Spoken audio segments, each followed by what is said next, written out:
दड़ो में गोठाणन पारां एहतजाज, अस्पताल जो मुख्य गेट ऐं ॿिया दरवाज़ा बंद करे छॾिया। डॉक्टर ऐं अमलो यरगमाल, मरीज़ परेशान। पुलिस तलब, ॻोठ मोहम्मद उर्स जाखरो जे रहवासियुनि पारां ज़ख़्मी थियल मरीज़नि जो इलाज न थियण ऐं अस्पताल में सहूलियतुनि जी खोट ख़िलाफ़ एहतजाजी मुज़ाहिरो करे नारेबाज़ी कई वई।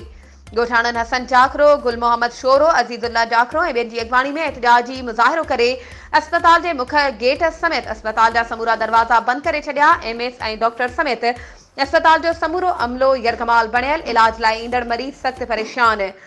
पुलिस खे तलब कयो वियो। गोठाणन दाहियो त अस्पताल में का बि सहूलियत मौजूद नाहे। राति एम्बुलेंस जे टक्कर में ज़ख़्मी थियलनि खे इलाज लाइ अस्पताल आंदो, जिते डॉक्टरनि इलाज करण बदिरां खेनि हैदराबाद मोकिले छॾियो।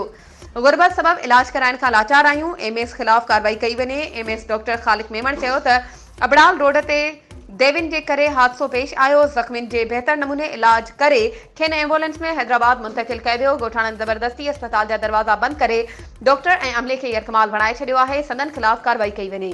वधीक ख़बरुनि ऐं अपडेट्स जे लाइ असांजे चैनल खे सब्सक्राइब कयो ऐं हा, बेल आइकन खे प्रेस करणु न विसारिजो त जीअं असांजी हर नई अचण वारी वीडियो तव्हां ताईं पहुची